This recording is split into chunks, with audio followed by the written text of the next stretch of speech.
There's a bright side Boom, boom. somewhere.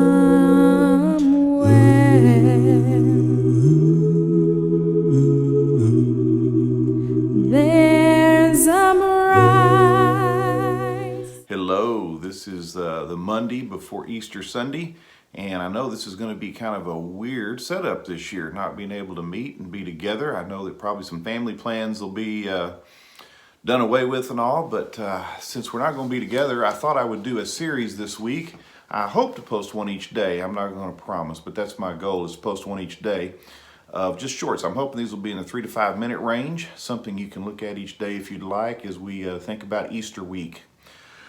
But I want to start today with really it's just Mark chapter 1, verse 1. And what it says is the beginning of the gospel of Jesus Christ, the Son of God.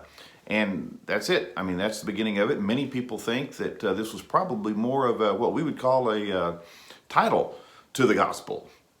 It was kind of, this is what it's going to be about. And this is the beginning, and it's about Jesus Christ. But what I want us to do is focus for just a moment on really some of the, there's probably really one real important implication out of this title, if you want to think of it that way, for this gospel. And I think, first of all, we all realize that the word gospel means good news. That's what we've been told. It wasn't a word that Christians made up. It was a word already out there used in the culture. And it just simply meant good news. It meant good news. In other words, at a birth announcement, you might send out a birth announcement saying, I have gospel. I have good news. I have a child that's been born. So you might do something like that. It could also be done at a victory, like if you've been at war and the battle was over, or there was going to be a battle. There could be gospel. There could be good news that the battle had been won.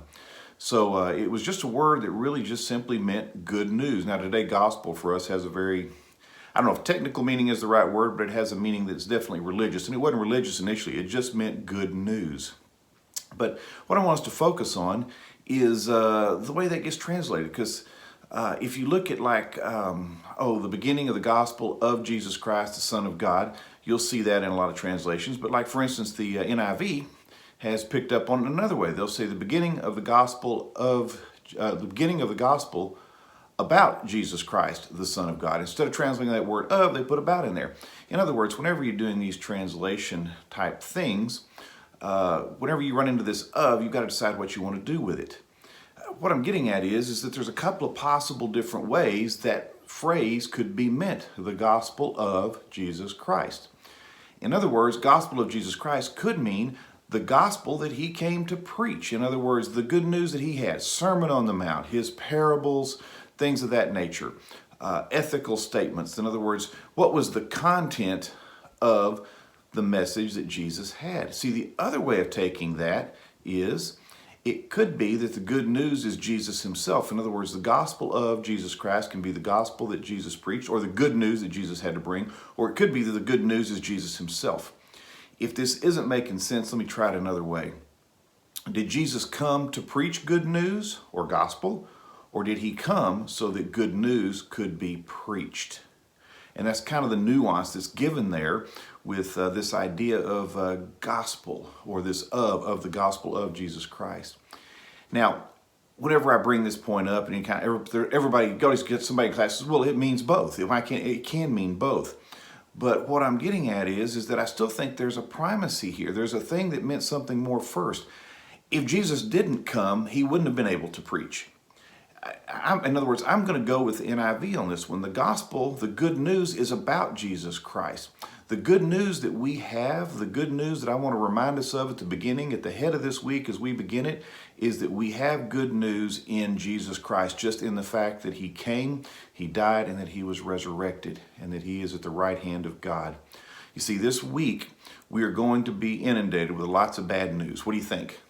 We're going to have lots of bad news this week. And I just want to remind us at the beginning of this week that the good news that we need to remind ourselves of every day is that Jesus Christ is the best news we could ever possibly receive and will ever hear. The beginning of the gospel, the beginning of the good news about Jesus Christ. Christ came so that good news could be preached.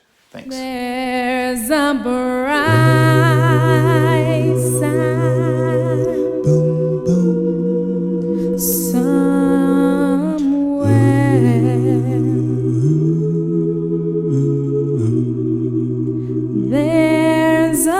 Barbara.